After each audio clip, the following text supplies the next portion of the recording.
Hair fall किन कारणों से हो रहा है? What causes hair fall? क्या मेन रीजन है कि आपको क्या लगता है कि हेयर फॉल होने के पीछे क्या रीजन हो सकते हैं? चैट बॉक्स में आप टाइप करके लिख सकते हैं आप क्या सोच रहे हैं, अनम्यूट करके भी आप मुझे बता सकते हैं कि क्या रीजन हो सकते हैं, आपको क्या लगता है कि हेयर फॉल होने के क्या रीजन हो सकते हैं? Stress, okay. Hormonal imbalance. Hormonal imbalance, very good. Blood circulation, okay, this is also a good point. Dirt hair या डस्ट वगैरह, ओके। Food habits, okay. यहाँ पे मैं एक और पॉइंट डिस्क्राइब करना चाहता हूँ कि why is everyone losing hair. आज के टाइम में हम ग्रो कर रहे हैं, आगे बढ़ रहे हैं, खूब सारा पैसा कमा रहे हैं और जो भी हमें हमारे गोल्स हैं अचीव करते जा रहे हैं, लेकिन हम आगे बढ़ रहे हैं, लेकिन एक चीज जो हमसे छूटती जा रही है, हमसे दूर होती जा रही है, वो है हमारे बाल। ठीक है।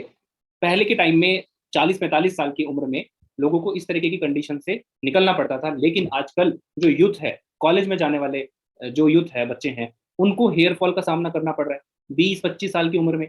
तो ऐसा क्यों हो रहा है? उसके रीजन क्या क्या हो सकते हैं? उसके रीजन हो सकते हैं लैक ऑफ अवेयरनेस, सिंपल सा।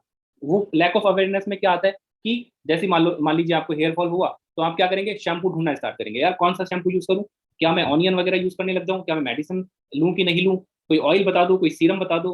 तो इस तरीके के हम ये उल जुलूल हरकतें, जो ट्रीटमेंट रेमेडीज वगैरह अप्लाई करना स्टार्ट कर देते हैं। लैक ऑफ अवेयरनेस, क्या प्रॉपर तरीका होना चाहिए इसको ट्रीट करने का, ये नहीं पता है। इसलिए आज के टाइम में हर कोई, चाहे वो मेल हो चाहे वो फीमेल हो, अपने बालों को गंवा रहा है। ओके। तो क्या आप जानते हैं कि हेयर फॉल के पीछे सबसे बड़ा जो रीजन है वो है स्ट्रेस, विटामिन डेफिशिएंसी, जिसको हम न्यूट्रिशनल डेफिशिएंसी भी कह सकते हैं, रॉन्ग फूड हैबिट्स और बहुत सारी चीजें। इनकी वजह से आपका मेनली हेयर फॉल हो रहा है। हेयर फॉल होना एक कॉम्प्लेक्स प्रोसेस है। हम किसी भी एक भी चीज को ब्लेम नहीं कर सकते कि यार इस वजह से मेरा हेयर फॉल हो रहा है, इस वजह से मेरा हेयर फॉल नहीं हो रहा। ये एक कॉम्प्लेक्स प्रोसेस है। एक कारण या एक से ज्यादा कारण या बहुत सारे कारण मिलकर हेयर फॉल करते हैं। उनमें क्या मेन है? Slip, stress, nutrition, environment, metabolism और जेनेटिक्स। ये कुछ ऐसे रीजन हैं जिसकी वजह से आपको हेयर फॉल होता ही है। Okay, next. ये जो सारी समस्या है हेयर फॉल की, ये कहाँ से स्टार्ट हो रही है? गट से। और गट में ही इसका राज छुपा हुआ है और हम उसको अभी देखने वाले हैं। देखिए, गट का मतलब ये कि आपका जो पेट है, स्मॉल इंस्टेंटीन, लार्ज इंस्टेंटीन, ये पूरा फंक्शन, ठीक है, जिसमें आपका डाइजेशन आ गया, मेटाबॉलिक प्रोसेस हो गई, बायोलॉजिकल रिएक्शन जो भी हो रही है आपके गट के अंदर, वो सारा गट हो गया। अब अगर आपका गट खराब है, पुअर गट हेल्थ है, तो उसका रिजल्ट क्या हो सकता है? आपका डाइजेशन स्लो हो सकता है। और ये ऐसा क्यों? क्योंकि आप हो सकता है हाई शुगर डाइट ले रहे हो, आपके हार्मोनल इम्बैलेंस हो, आपकी स्लीप साइकिल सही नहीं हो, या फिर इरेगुलर ईटिंग हैबिट्स हो। इन सब की वजह से आपका गट खराब हो सकता है। और डायरेक्ट गट का लिंक है कहाँ? हेयर फॉल से। ठीक है, because your gut is second brain. और क्या क्या कंडीशन हो सकती है? लीकी गट, गट इन्फ्लामेशन या माल एब्जॉर्प्शन। अब ये क्या होता है? कई बार क्या होता है कि लीकी गट का मतलब क्या होता है? आपके जो स्मॉल इंस्टेंटीन है, लार्ज इंस्टेंटाइन है, तो वहां पर लीकी गट का ये मतलब होता है कि उसके अंदर कुछ टॉक्सिक केमिकल्स हैं, वो किसी वजह से, लीकेज होने की वजह से वो आपके ब्लड में सर्कुलेट होकर आप कहाँ पहुंचेंगे? आपके हेड तक आ जाएंगे, आपके बालों तक पहुंच जाएगा वो टॉक्सिक। ठीक है। गट इन्फ्लामेशन का मतलब है आपकी जो स्मॉल इंस्टेंटीन है, उसकी इनर इनर जो लेयर है, उसमें कोई घाव हो गया, किसी तरीके की कोई कट लग गया, तो उसकी वजह से कोई इन्फ्लामेशन हो सकता है। और माल एब्जॉर्प्शन का मतलब कि आपकी जो एब्जॉर्प्शन है, न्यूट्रिशनल एब्जॉर्प्शन पावर है, यानी कि आपकी जो छोटी आंत है, उस वो वीक है किसमें? न्यूट्रिशन को एब्जॉर्ब करने में। तो ऐसे कुछ कारण भी हो सकते हैं जिससे आपका हेयर फॉल हो रहा है। ठीक है, ये किसके अंदर आते हैं? गट हेल्थ के अंदर आते हैं। तो डायरेक्ट गट का लिंक है आपके हेयर फॉल से। अब कई बार मेटाबॉलिक इम्बैलेंस होने की वजह से वो क्या होता है? मेटाबॉलिक इम्बैलेंस में पहले तो आपको ये पता होना चाहिए कि मेटाबॉलिज्म क्या होता है। जो भी आप खा रहे हो उससे एनर्जी का बनना, वो होता है मेटाबॉलिज्म। ठीक है। अब क्या होता है कि लेट्स से आप कभी कभार कुछ थोड़ा सा खाने के बाद ब्लोटिंग फील कर रहे हो, बहुत ही ज्यादा हैवी फील कर रहे हो पेट में, ठीक है, या फिर आपको कार्ब्स खाने की बहुत ही ज्यादा क्रेविंग्स हो रही है, कॉन्स्टिपेशन का इशू है, डायरिया है, ठीक है, वेट वेट आपका मैनेज नहीं है, या तो बहुत ज्यादा वेट कम है या फिर बहुत ज्यादा वेट है, ओबेसिटी है। तो ये सारे किसके कारण है? मेटाबॉलिज्म खराब है, उसकी वजह से ये सारी चीजें हो रही हैं। और जिसका असर किस पे पड़ेगा? आपके हेयर्स पे पड़ेगा। अब देखो, ये जो मेटाबॉलिज्म है ना, ये पर्सन टू पर्सन डिपेंड करता है, पर्सन टू पर्सन वेरी करता है। किस किस पे ये डिपेंड करेगा? आपकी फिजिकल एक्टिविटी पर, जेंडर पर, male female, age, muscle to fat ratio, hormonal activities. ये सारे कुछ फैक्टर जो हैं वो आपके मेटाबॉलिक हेल्थ को इम्पैक्ट करते हैं। और हर इंसान की मेटाबॉलिक अलग अलग हो सकती है, ठीक है। आप कभी किसी को एक जैसा कंपेयर नहीं कर सकते, ठीक है। ये अभी आपको पता चला कि भाई गट हमारा बहुत इंपॉर्टेंट है हेयर फॉल के लिए, और मेटाबॉलिक हेल्थ इंपॉर्टेंट है हेयर फॉल के लिए, इनका डायरेक्ट लिंक है। अब कई बार क्या होता है कि आपके जो हार्मोन्स होते हैं उसका इम्बैलेंस होने की वजह से भी आपका हेयर फॉल होता है। अब कौन कौन से हार्मोन्स हैं जिनकी वजह से हेयर फॉल हो सकता है? सबसे पहले आता है कॉर्टिजोल हार्मोन, फिर है thyroid hormone, estrogen hormone, DHT and insulin.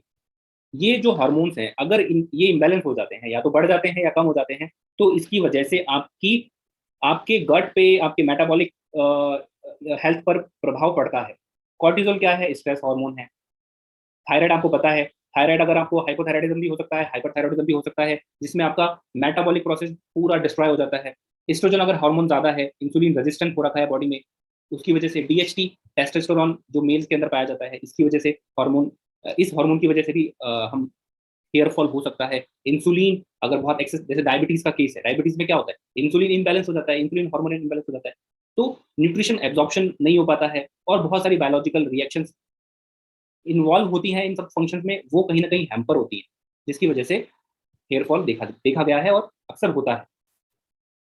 अब आपने बाकी सब हार्मोन इम्बैलेंस के बारे में आपने कहीं ना कहीं सुना पड़ा होगा, बट कई बार मेल के अंदर ये डीएचटी जो है वो सबसे ज्यादा हेयर फॉल का दुश्मन माना जाता है। डीएचटी एक्चुअली है क्या? डाईहाइड्रोटेस्टोस्टेरोन। मेल्स के अंदर टेस्टोस्टेरोन यू नो क्या होता है, ठीक है, हमारा ग्रोथ हार्मोन है, हमारा सेक्सुअल हार्मोन है, इसी का एक बाई प्रोडक्ट है, ठीक है। सेकेंडरी सेक्सुअल कैरेक्टरिस्टिक को डिफाइन करता है डाईहाइड्रोटेस्टोस्टेरोन। लेकिन जैसे कि आपके बियर्ड आ रहे हैं, आपके मूछें आ रही हैं, ठीक है, बॉडी पर बाल वगैरह हैं, ये सब किसकी वजह से हैं? आपके टेस्टिकल हेल्थ के लिए, सेक्सुअल हेल्थ में सबसे बहुत ज़्यादा इंपॉर्टेंट रोल है डीएचटी का, मसल मास में बहुत ज़्यादा इंपॉर्टेंट रोल है डीएचटी का। लेकिन सारी सारा जो ये रिजल्ट है ना, मतलब जो भी इसके बेनिफिट्स हैं हमारे लिए, वो हमारे हेयर में आके, हमारे हेड में आके अपोजिट हो जाते हैं। यहाँ पे आके ये अपना गलत प्रभाव दिखाना स्टार्ट करता है। वो कैसे होता है उसको भी हम समझेंगे। तो डीएचटी आपका हेयर फॉल कर सकता है, और इसकी वजह से बहुत सारे केसेस देखे गए हैं। लेकिन क्या सभी में ये काम करेगा, ये भी समझना जरूरी है। अब डीएचटी क्या करता है एक्चुअली, जो ये हार्मोन है, जब ये एक्सेस अमाउंट में हो रहा है या फिर ब्लड स्ट्रीम में आ गया है, तो ये क्या करेगा, आपकी जो फॉलिकल्स है वो उसको श्रिंक करेगा, और धीरे धीरे धीरे श्रिंक करने के बाद में वो जो बाल है वो टूट के बाहर निकल जाएगा।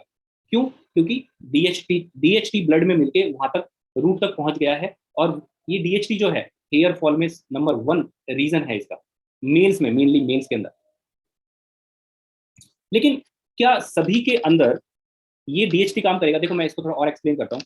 क्या होता है कि ऐसे तो फिर जो डीएचटी हार्मोन है सभी मेल्स के अंदर हेयर फॉल कर देना चाहिए, लेकिन ऐसा नहीं होता है। ये जेनेटिकली सेंसिबल होता है। कई मेल्स ऐसे होते हैं जिसमें डीएचटी जेनेटिकली सेंसिबल होता है, और कई ऐसे मेल्स होते हैं जिसमें डीएचटी अगर आप बाई प्रोडक्ट ज़्यादा प्रोड्यूस भी हो रहा है तो कोई प्रॉब्लम नहीं होती। तो ये कहीं ना कहीं जेनेटिक एक रीजन होता है, जेनेटिकली एक सेंसिबिलिटी होती है कि ये डीएचटी वहाँ पे जाके अटैक करेगा कि नहीं करेगा, ये डिफाइन करते हैं आपके जीन्स। कई लोगों में करता है, कई लोगों में नहीं करता। ओके, एक और मेन रीजन हेयर फॉल का स्ट्रेस। स्ट्रेस क्या करेगा? स्ट्रेस क्या करता है, देखो आपकी हेयर ग्रो करने की 3 स्टेजेस होती हैं, एनाजन फेज, कैटाजन फेज और टेलोजन फेज। स्ट्रेस क्या करता है, आपका जो टेलोजन फेज है जिसमें आपके बाल टूट रहे हैं उसको जल्दी से लेके आ जाता है, ठीक है। जो आपका एनाजन फेज है, कैटाजन फेज है, रेस्टिंग फेज है, उसको कम करके टेलोजन फेज को जल्दी से लेके आ जाएगा, जिसमें आपके बाल बहुत ज्यादा टूटना स्टार्ट हो जाएंगे, जिसको हम टेलोजन एफियम भी बोलते हैं। अब हाई स्ट्रेस की वजह से, जो कि बहुत ही सबसे इंपॉर्टेंट रीजन है हेयर फॉल का, उसकी वजह से क्या क्या हो सकता है? देखिए, आपके जो हेयर रूट्स हैं वो वीक हो जाएंगे, जो हेयर है वो थिन होने लग जाएंगे आप। और स्ट्रेस की वजह से क्या होगा, जो जो आप खा रहे हो उसकी वजह से जो न्यूट्रिशन निकल रहा है तो उसका एब्जॉर्प्शन बहुत कम हो जाएगा या होगा ही नहीं, ठीक है। ब्लड सर्कुलेशन रिड्यूस हो जाएगा। क्यों? क्योंकि आप स्ट्रेस के अंदर हैं। और आपकी जो ये ग्रोथ फेज है वो भी डिक्रीज हो जाएगी, कम हो जाएगी। तो ये स्ट्रेस के साइड इफेक्ट्स हैं, और जिनका सीधा असर पड़ता है आपके हेयर्स पे, हेयर की ग्रोथ पर। नेक्स्ट, लेट नाइट स्क्रॉलिंग भी एक आजकल बहुत ज्यादा देखा गया है हेयर फॉल के रीजन के अंदर। ऐसा क्यों होता है? क्योंकि देखो लेट नाइट हम मोबाइल चला रहे हैं, तो लेट नाइट मतलब ये कि 11-12 बजे के आसपास। लेकिन आपको ये पता होना चाहिए कि 11 बजे से लेके 1 या 2 बजे का जो टाइम होता है उसमें हमारा सोमाटोट्रोपिन हार्मोन, जो कि ग्रोथ हार्मोन है, वो पीक पर काम करता है अकॉर्डिंग टू हमारा बायोलॉजिकल क्लॉक, जिसको हम सर्कैडियन रिदम कहते हैं, उसके अकॉर्डिंग हमारी बॉडी काम करती है, हमारे बॉडी के हार्मोन्स काम करते हैं, बॉडी का हमारा फंक्शन काम करते हैं, हमारा डाइजेशन, हमारी गट वगैरह, ये सारे हमारे सर्कैडियन रिदम के अकॉर्डिंग काम करते हैं, जिसमें हमारा ग्रोथ हार्मोन भी एक ऐसा हार्मोन है जो कि सर्कैडियन रिदम के अकॉर्डिंग काम करता है। लेकिन जब हम रात को कुछ भी, या तो हम स्क्रॉल कर रहे हैं, जग रहे हैं, मतलब 11 से 2 के बीच का जो टाइम है उसमें नहीं सो रहे हैं, तो आपका ये सोमाटोट्रोपिन हार्मोन है, ग्रोथ हार्मोन है, ये प्रॉपर ढंग से काम नहीं करेगा। ग्रोथ हार्मोन का क्या काम है? ग्रोथ हार्मोन का काम है आपकी बॉडी में सेल्स, नए सेल्स को डेवलप करना, और जो पुराने जो सेल्स हैं उनको बॉडी से बाहर निकालना, अल्टीमेटली क्लीनिंग प्रोसेस करना, ग्रोथ करना, बॉडी की ग्रोथ करना। वो बोन्स में हो सकती है, मसल मास में हो सकती है, रिपेयर में हो सकती है। लेकिन अगर आप लेट नाइट स्क्रॉलिंग कर रहे हैं, जगे हुए हैं, कुछ भी काम कर रहे हैं, मोबाइल लेके बैठे हैं, टीवी लेके बैठे हैं, लैपटॉप लेके बैठे हैं, तो आपका ग्रोथ हार्मोन काम नहीं करेगा प्रॉपरली, जिसकी वजह से, जिसका सीधा असर पड़ेगा आपके बालों पर। और वो आप कुछ, अगर आप बहुत लंबे टाइम तक ऐसा कर रहे हैं, लेट नाइट स्क्रॉलिंग वगैरह कर रहे हैं, जगे हुए हैं, तो कुछ दिनों बाद आपके हेयर फॉल ज्यादा होने लग जाएगा। जेनेटिक हेयर लॉस, ये भी बहुत ही ज़्यादा कॉमन है, और कई बार हम ये ब्लेम भी डालते हैं कि अरे हमारे बाल टूटने लग गए, ये तो हमारा जेनेटिक है। ठीक है, जेनेटिक हेयर हेयर लॉस होता है, बिल्कुल एविडेंस है, रिसर्चेज है, स्टडीज हैं, जेनेटिक हेयर लॉस होता है। लेकिन ये जो जीन्स होते हैं ना, इनको एक्टिवेट भी हम ही करते हैं। ध्यान से सुनना मेरी बात, ये जो जीन्स होते हैं इनको एक्टिवेट भी हम ही करते हैं, हर किसी को तो नहीं होता। अब वो कैसे एक्टिवेट होते हैं वो भी अभी हम समझेंगे। देखो, genetic hair loss can occur any time and is triggered. अब मैंने बोला कि जो जेनेटिक जीन्स जो होते हैं हर इंसान के अंदर होते हैं, लेकिन उनको कब कौन किस उम्र में किस टाइम में एक्टिवेट कर रहा है डिपेंड करता है। ठीक है, अब वो कैसे एक्टिवेट होते हैं? वो एक्टिवेट होते हैं आपकी लाइफ स्टाइल की वजह से, आपके स्ट्रेस क्या है, आपकी डाइट, एनवायरमेंटल फैक्टर्स क्या है, ठीक है, आप क्या खा पी रहे हो, स्ट्रेस कितना है, वो सारी चीजें मायने रखती हैं आपके उन जीन्स को एक्टिवेट करने में।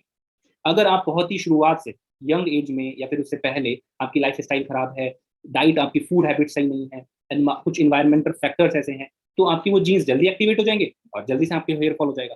लेकिन आपकी लाइफ स्टाइल अच्छी है, स्ट्रेस नहीं है, डाइट अच्छी है, इन्वायरमेंटल फैक्टर भी मैनेज कर पा रहे हो, तो वो जीन्स बहुत ज़्यादा लेट लेट फेज में स्टार्ट होंगे और आपको तब जाके हेयर फॉल होगा। सो डिपेंड करता है आपके ऊपर। डायरेक्ट ब्लेम मत करो कि मेरे को तो मेरा तो जेनेटिक ही ऐसा है तो मेरे को हेयर फॉल हो रहा है। नो, आप डिपेंड कर रहे हैं। और जो ये डीएचटी होता है, ये भी जेनेटिकली काम करता है। ठीक है, हर इंसान के अंदर डीएचटी हार्मोन होता है, हर मेल के अंदर। ठीक है, लेकिन अगर आप उन जीन्स को एक्टिवेट कर रहे हो, तो ये डीएच जो डीएचटी है वो फॉलिकल्स पे अटैक करेगा और हेयर फॉल को बढ़ा देगा। ठीक है, पॉल्यूशन, यस, नेक्स्ट जो फैक्टर है पॉल्यूशन। पॉल्यूशन से भी बहुत सारे ऐसे केसेस देखे गए जहां पर हेयर फॉल होता है। ये क्या करता है अभी आपको, लेकिन आपने ये भी देखा होगा कि यार उसी एनवायरनमेंट में कई लोग रह रहे हैं, आप भी रह रहे हो, आपको हेयर फॉल हो रहा है, उनको नहीं हो रहा। तो पॉल्यूशन का क्या फर्क है? पॉल्यूशन में क्या होता है, आपकी जो स्कैल्प है वो कितनी सेंसिटिव है उस एनवायरनमेंट के, उस पॉल्यूशन के। ठीक है, डिपेंड करता है। क्योंकि मैं अपना कुछ अपना भी केस बताऊंगा अभी, पहले इस प्रेजेंटेशन के बाद में। तो क्या होता है कि जो आपकी अगर स्कैल्प सेंसिटिव ज़्यादा है, वो क्या कैसे सेंसिटिव हो सकती है? जैसे कि मान लीजिए आप किसी पर्टिकुलर एनवायरनमेंट में रह रहे हैं, पर्टिकुलर लोकेशन पे रह रहे हैं, ठीक है, तो वहाँ पे आपकी स्कैल्प उस एनवायरनमेंट के अगेंस्ट कैसा रिएक्ट करेगी? हो सकता है आपको इरिटेशन ज़्यादा हो, रेडनेस, स्कैल्प में रेडनेस देखने को मिले, डैंड्रफ ज़्यादा हो जाता है, रूट्स में पेन हो रहा है, इचिंग हो रही है, हेयर शेडिंग हो रही है, आपके हेयर पतले हो रहे हैं, हेयर फॉल ज़्यादा हो रहा है। तो इस तरीके के कारण आपको देखने को मिल सकते हैं इन्वायरमेंटली। ठीक है, ओबेसिटी, यस, अगर आपका वेट मैनेज नहीं है, आप बहुत ज़्यादा आपका वेट है, तो भी आपको हेयर फॉल हो सकता है, क्योंकि ओबेसिटी है, इसका मतलब कहीं ना कहीं आपके बॉडी में इंसुलिन रेजिस्टेंस भी होगा, न्यूट्रिशनल एब्जॉर्प्शन कम है, आपका मेटाबॉलिज्म स्लो है, गट हेल्थ खराब है, बॉडी में कोलेस्ट्रॉल ज़्यादा हो सकता है। ये बहुत सारे फैक्टर्स होते हैं जिसकी वजह से कहीं ना कहीं सीधा प्रभाव पड़ता है आपके बालों पर, और आपके बाल ज़्यादा ओबेज होने की वजह से वो हेयर फॉल हो सकता है। ये भी एक कारण देखा गया है। कई बार हम, अब ज्यादा वेट है तो हम वेट कम करना भी चाहते हैं, उसके लिए हम क्या करते हैं, डाइट वगैरह करते हैं। लेकिन क्या होता है कि पेशेंस की कमी है, हम बहुत जल्दी वेट लॉस करना चाहते हैं, उसकी वजह से हम क्या करते हैं, वो कुछ फैट डाइट फॉलो करने लग जाते हैं, लाइक कीटो डाइट है, पेलियो डाइट है, लिक्विड डाइट्स हैं। इस तरीके की डाइट्स हम फॉलो करते हैं जिसमें हमारा न्यूट्रिशन बैलेंस नहीं होता है, और अल्टीमेटली उसका रिजल्ट क्या होता है, आपके ऑर्गेन्स पे उल्टा प्रभाव पड़ता है और आपको हेयर फॉल होना स्टार्ट हो जाता है। तो ये डाइट, जो फैट डाइट्स होती हैं उसका भी एक रीजन है हेयर फॉल में। वो क्या करती हैं, न्यूट्रिशनल डेफिशिएंसी क्रिएट करती हैं आपकी बॉडी में, स्ट्रेस, ऑक्सीडेटिव स्ट्रेस को बहुत ज़्यादा बढ़ाती हैं, आपके मेटाबॉलिक रेट को स्लो करती हैं इस तरीके की डाइट। सो एक ये भी रीजन है। High cholesterol, okay, high cholesterol में क्या होता है, आपका जो बैड कोलेस्ट्रॉल है जिसको हम एलडीएल बोलते हैं, लो डेंसिटी लिपोप्रोटीन, अगर आपकी लो डेंसिटी लिपोप्रोटीन बढ़ रहा है, मतलब बैड कोलेस्ट्रॉल आपकी बॉडी में बढ़ रहा है, तो आपका ब्लड सर्कुलेशन कहीं ना कहीं हैम्पर हो रहा है, जिसकी वजह से प्रॉपर न्यूट्रिशन बालों तक नहीं पहुंच पा रहा है। आपकी जो आर्टरीज हैं, वेन्स हैं, वो थिन हो रही हैं, पतली हो रही हैं, और क्या हो रहा है, वो उनके अंदर जो इलास्टिसिटी है, स्मूथनेस है, वो टाइट होती जा रही है, जिसकी वजह से ब्लड सर्कुलेशन प्रॉपर नहीं हो रहा है, और आपको न्यूट्रिशन बालों को प्रॉपर नहीं मिल रहा है, जिसकी वजह से अल्टीमेटली क्या होने वाला है, हेयर फॉल होने वाला है। सो हाई कोलेस्ट्रॉल भी एक कारण है हेयर फॉल का। लाइफ स्टाइल हमने पहले बात कर चुके हैं, लाइफ स्टाइल आपकी खराब है तो डायरेक्ट इम्पैक्ट पड़ेगा हेयर्स पे। फिजिकल एक्टिविटी, कई बार ऐसा देखा गया है कि आप ठीक है, आप अच्छा खा पी रहे हैं, लेकिन एक्सरसाइज नहीं कर रहे।